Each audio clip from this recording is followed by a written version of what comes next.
मी अनिका म्हणणार केतकी करू शकते खूप चांगलं. नाही ना संजय दादा काय टम्बलर द्या ना. निखिल पण करू शकतो. आमच्या सेटवर ना सगळे जण केतकीचं acting करू शकतात. सगळे करू शकतात. याच सेटवर नाही तिच्या आयुष्यातल्या प्रत्येक सेट वरती मला हे पाठ झालंय, हे डायलॉग मला माहिती आहे, म्हणून मी बोलू शकते. नमस्कार मंडळी, मी श्रावणी विलास लकेश्री तुमचं मराठी वाहिनीमध्ये खूप खूप मनापासून स्वागत करते. पहिले हॅपी न्यू इयर आणि मकर संक्रांती येते, सो मकर संक्रांतीच्या शुभेच्छा. आज मकर संक्रांतीनिमित्त ना छान महासंगम होणार आहे झी मराठीवरती आणि आपले सगळे गोड गोड कलाकार एकत्र आलेत. त्यातले हे 3 गोड कलाकार, त्यांना मकर संक्रांतीच्या खूप खूप शुभेच्छा. कसे आहात? तुम्हा सगळ्यांना पण मकर संक्रांतीच्या खूप खूप शुभेच्छा आणि नवीन वर्षाच्या हार्दिक शुभेच्छा. आम्ही मस्त आहोत. हॅपी मकर संक्रांत आणि हॅपी न्यू इयर. आता ना ही जसं मगाशी म्हणाली होती की मी जर रेड फ्लॅग आणि ग्रीन फ्लॅग असेल तर मी पिंक फ्लॅग असते, मी माझी फ्लॅग असते. तर तुमच्यामध्ये ना रेड फ्लॅग आणि ग्रीन फ्लॅग तुम्ही मानता का, किंवा तुम्हाला असं वाटतं का की ते असतील? असतात ना, असतात. करेक्ट. सगळ्यांमध्ये रेड फ्लॅग असतात, सगळ्यांमध्ये ग्रीन फ्लॅग्स असतात. No one is perfect. माझ्यात पिंक फ्लॅग्स आपल्या मालिकेत तर खूपच आपण एव्हिडेंटली दाखवलंय रेड फ्लॅग ग्रीन फ्लॅग, त्यामुळे बट IRL तेच आहे की बऱ्याच लोकांमध्ये ओके, सो ही इथे सुरुवात झाली जेन्झी दाखवायची IRL, आणि मला ना एक सेकंड गेला. Okay, in real life. Yes. आता मला सुरुवात होणार आहे. ओके ओके ठीक आहे. हिच्यासोबत राहताना तुम्हाला असं कधी होतं का शॉर्ट फॉर्म्स आणि फुल फॉर्मचा खूप प्रॉब्लेमॅटिक झालं आणि काय बोलते कधी कधी कळत नाही, फक्त हा कळालंय असं होतं? नाही, ऍक्च्युली प्रॉब्लेम असा आहे की आम्ही ना दोन्हीकडे पडतो. म्हणजे आम्ही Okay. जेनझी मध्येही पडतो आणि मिलेनियल्स मध्ये पण पडतो. त्यामुळे आम्हाला बऱ्यापैकी आम्ही म्हणजे आम्हाला तेवढं नाही, आमचे मोठे ऍक्च्युली, कारण आम्ही दोन्ही ठिकाणाहून आम्हाला तेवढंच नॉलेज आहे. त्यांच्याकडे जरा जास्त जेनझी आहे, आमच्याकडे जेनझी पण आहे, मिलेनियल पण. त्यामुळे आम्हाला इतकं काय त्याच्या काय घ्यायचं नाही आणि मिलेनियल्स कडनं काय घ्यायचं नाही ते आम्ही बरोबर बघून ज्यांच्याकडनं जे घ्यायचं तेवढं घेतोय. मग अनिकाकडून काय घेतलेलं आणि काय घेतलेलं नाहीये असं काय सांगता येणार नाही. असं थोडी असं करता हरकत नाही. म्हणजे आम्हाला विचारण्यापेक्षा आमच्या सोबत बाकीचे कलाकार आहेत, आमचे आजी आहेत आणि तो ते त्यांना ते बरोबर ते डिस्टिंग्विश करता येईल, कारण आम्ही तिथलं फ्रीडम अँड फिअरलेसनेस हा जेन्झीज कडे जास्त आहे. हे खरं आहे. हे खरं आहे. आता मग तो आम्ही वापरतो आमच्या पद्धतीने, मिलेनियल्सच्या पद्धतीने तो आम्ही वापरतो. फ्रीडम आणि फिअर. लास्ट टाइम ना मी निंगीला बोलली की तू मला अनिका करून दाखवतो. तू कमळी अनिका असते तर कसं करून दाखवलं असतं ग? कमळे अनिका असते तर हा, ते काय, मी अनिका म्हणणार केतकी करू शकते खूप चांगलं. नाही ना संजय दादा काय होतं? टम्बलर द्या ना. निखिल पण करू शकतो.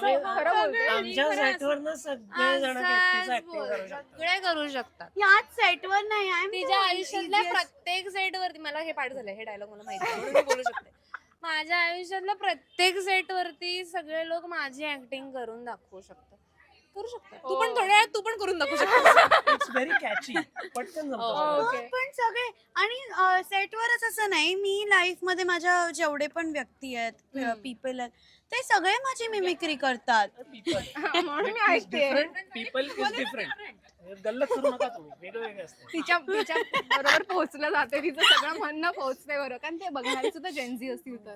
हा, जेनझी पीपल असतील तर मग ते त्यांना वाटत असेल मग फन.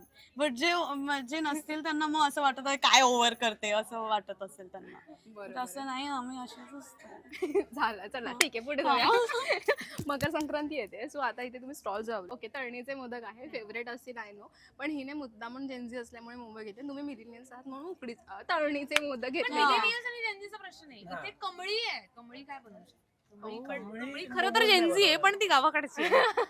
टेक्निकली बघायला गेलं तर कमळी पण जेन्झीच आहे, पण ती गावाकडची असल्यामुळे ती छान घरगुती असं सात्विक आणि सोबतीला आहे ग्रीन फ्लॅग आहे, ग्रीनेस्ट फ्लॅग. हे बघ, घालूनच फिरतो तो. बरोबर. आता हा ग्रीन फ्लॅग आणि ग्रीन घातलाय, तू ब्लॅक घातलाय बिकॉज मकर संक्रांती आहे. मकर संक्रांती म्हटलं की काळे कपडे खूप घालतात. तर तुम्ही रिअल लाईफ मध्ये आता सोडा निका आणि कमळी वगैरे सगळं सोडून आपण रिअल लाईफ मध्ये जाऊया. मकर संक्रांती म्हटलं की एक 90s वाईब वेगळी येते, 90s किंवा 2000 बॉर्न वाल्यांची. सो ते पतंग वगैरे उडवायला जाते. तुमच्या आठवणीतली मकर संक्रांत सांगायची आता? नाही, मी मगाशीच म्हणत होते, आम्ही डिस्कस पण करत होतो की मजा यायची. म्हणजे एक आता म्हणजे मला वाटतं पतंग उडवणं वगैरे थोडंसं खूप कमी झालंय. खूप नाही बंद हा बंद झाले. म्हणजे मी जेव्हा स्कूलमध्ये वगैरे होते तेव्हा त्या सर्रास असे मकर संक्रांतीच्या आठवड्याला असे पतंग दिसायचे सगळीकडे. मी स्वतः आम्ही बिल्डिंग मध्ये आमच्या वरती पत्रा नव्हता तेव्हा दादा लोकांसोबत आम्ही मज्जा केली. म्हणजे मी प्रॉपर उडवलाय पतंग. आणि मला आता मी तुम्हाला निखिल विचारतो तुला येतो का, तर मे बी येत असेल आता, माहिती नाही मी, कारण खूप वर्ष झाले त्याला. पण मी खूप मजा केली आहे पतंग उडवताना, खूप मजा येते. प्लस हळदी कुंकू आपल्या आईचं घरी असतं, त्यामुळे मग सगळ्या बायकांना हेल्प करा, म्हणजे दूध वगैरे बनवून द्या, फुल वगैरे द्या, सगळी ही मजा केली आहे मी. येस. तू संक्रांतीला आम्ही सगळी मुलं अख्ख्या सोसायटीत फिरून सगळ्यांना तिळगुळ वाटायचो म्हणण्यापेक्षा दुसऱ्यांचा कलेक्ट करायचो. आणि नंतर एक आहे ते घरात सगळं हळदी कुंकू माहोल असल्यामुळे आम्हा मुलांचं तिथे काही काम नाही, त्यामुळे आम्हाला बाहेर उंडारा आणण्यासाठी फ्री हँड असायचं. त्यामुळे आम्ही बाहेर फिरा, इकडे जा, ह्यांच्याकडे जाऊन ह्यांच्याकडनं हे खा, त्यांच्याकडनं ते खा करत आम्ही फिरायचो सगळीकडे. आणि ऑब्व्हियसली पतंग पण उडवलाय मी लहान असताना, पण हार्डली किती 2-3 वेळा उडवला, जास्त नाही. फार मी प्रो नाही पतंग मध्ये. ओके. आणि माझ्या घरी तर हळदी कुंकूचंच मला फन वाटतं फार, कारण की ना बायका यायच्या सगळ्या आणि मग खूप गप्पा ते फार असं लाईव्हली वातावरण वाटायचं, त्यामुळे फार आवडायचं. आणि मेन म्हणजे खूप ठिकाणी जायला मिळायचं. म्हणजे आईसोबत मी पण बऱ्याच हळदी कुंकूला जायचे, ते गिफ्ट्स मिळायचे ना, म्हणजे ते लुटलं वाण, तर ते लहानपणी मी गिफ्ट बोलायचे, कारण काय करायचं वाण वगैरे, आणि आई बोलायची हे लुटलं. मला वाटायचं लुटलं कुठे, तू कुठे चोरलंय, असं पण मला वाटायचं की काय आहे हे. बट ते सगळं फार असं छान वाटायचं, एक्साइटिंग वाटायचं, फॅसिनेटिंग वाटायचं की काय मिळणार, यांच्या घरी काय मिळणार, त्यांच्या घरी काय मिळणार, आणि आपण हे देऊया, मग त्याचं डिस्कशन.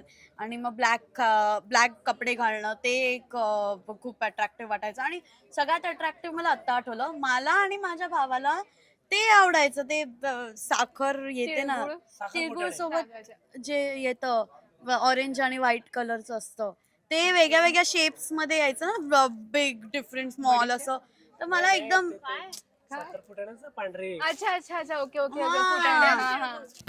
अरे ते नाही. आपण वाटतो ना तिळगुळच्या दिवशी तेच ते. तिळगुळच म्हणतात. नाही, तिळगुळ नाही म्हणत, तिळाचे नसतात, पण ते तिळगुळ जे आपण गोड गोड बोलतो ते साखर फुटाणेच आहे गेस आमच्याकडे बोलायचे. आपण जे गोड देतो त्याला तिळगुळ म्हणतो खरं तर, पण म्हणजे ऍक्च्युअली तिळगुळची वडी. हा, तर ते यायचं ना, ते छोटेवाले एकदम यायचे, ते एकदम मला आवडायचे, खूप आवडायचे, म्हणजे मी खूप खायचे ते. मी ना तुम्हाला त्या झी मराठीचं सिरियलचं एक इमोजीस दाखवणार आहे, तर तुम्हाला ओळखायचंय ते कुठली सिरियल असेल. डन. चालू की आहेत ते, आता ते तुम्ही ओळखा. तुझ्या लहानपणीच्या मी पाहायची. म्हणजे अरे आताच्या. तिच्या लहानपणीच्या म्हणजे आताच्या. नाही यार. ओके. नका भांडू रे, मला वाईट वाटतं. आमचं प्रेम आहे. ओके, फर्स्ट आहे ही. तुला पाहते रे. तू चाल पुढं. येस. तुला पाहते मी. हा. तू दिल. तुझ्या आता जीव रंगला. कमळी, का तुम्ही दोघं ब्लँक आहात? सगळे तसेच आहेत, त्यामुळे 36 गुणी जोडी. ये सोपं होतं, म्हणून आलोय मला. दिसलं ना. रात्रीचा खेळ चालेल. कळलं. चालेल. डर गई. नाही, अण्णा पण घाबरले. डरा मत वाला. ती एकदम अरे मला ओळखायचंच आहे, ह्या हा. एनर्जीने तिने उत्तर दिलं. म्हणजे असं. आठवली होती लिस्ट. एक जुनी एक आपली छान सिरियल होती. ओके, ही जुनी नाहीये, ही नवीन आहे, ट्रेंडिंग आहे असं मी म्हणू शकते. तुला जपणार आहे. नाही, तू नाहीच आहे त्याच्यामध्ये आता. ही नाहीच ओळखू शकत. आता आहे, चालू आहे. देव माणूस. किती ऑपोजिट होत ते. Pause घेऊन जे उत्तर दिले, वा. देव माणूसच्या फार ऑपोजिट आहे ते वालं. ते हे होतं एंजल. एंजल. चालेल, थँक्यू सो मच. तुम्हाला सगळ्यांना मकर संक्रांतीच्या खूप खूप शुभेच्छा. अशा छान भेटत राहा. जाता प्रेक्षकांना काय सांगाल? प्रेक्षकांना मी हेच सांगणार आहे की आत्ता सध्या महासंगम नाही महासंग्राम सुरू आहे, आणि तो तुम्हाला सगळ्यांना बघायला मिळणार आहे 11 जानेवारीपासून दररोज रात्री 8 वाजल्यापासून कमळी आणि लक्ष्मी निवास या 2 मालिकांचा महासंगम खूप धमाल सुरू आहे. आम्हाला शूटिंग करतानाच इतकी मजा येते, इतक्या गोष्टी घडतात, इतक्या घडामोडी घडतायत कमळीच्या आयुष्यातल्या आणि लक्ष्मी निवास त्यांच्या प्रत्येक पात्रातल्या आयुष्यात काय काय घडतंय, आमच्या आयुष्यात बऱ्याच गोष्टी घडतायत आणि त्या एकत्र येऊन ज्या पॅकेज तुम्हाला बघायला मिळणार आहे ते खूप धमाल असणार आहे. त्यामुळे तुम्ही तो हा 1.5 तास अजिबात हलूच नका. 11 जानेवारीपासून दररोज रात्री 8 वाजता पाहायला विसरू नका. कमळी आणि लक्ष्मी निवास या 2 मालिकांचा महासंगम आणि मला माहितीये तुम्हाला, आम्हाला खात्री आहे की तुम्हाला मजा येणार आहे बघायला. तुमचे मोदक आणि मोमोज खायला नक्की येतील ते. हा आणि आमचे मोदकांचा स्टॉल आहे माझा आणि अनिकाचा मोमोजचा स्टॉल आहे आणि सिद्धू आणि लक्ष्मी लक्ष्मी आजींचा काकूंचा पिठांचा पण पिठाचा. स्टॉल आहे त्यामुळे खूप मजा आहे. हे बाकी सगळ्या पण बरेच स्टॉल स्टॉल्स मध्ये काय धमाल बघायला मिळते आणि आमच्याकडे कशी गर्दी होते आणि यांच्याकडे कशी गर्दी होत नाही, मग कशी स्ट्रॅटर्जी वापरतात हे सगळं तुम्हाला बघायला मिळणार आहे. तर पाहायला विसरू नका. 11 जानेवारीपासून दररोज रात्री 8 वाजता आपल्या झी मराठीवरती कमळी आणि लक्ष्मी निवास या 2 मालिकांचा 1.5 तासांचा महासंगम. थँक्यू.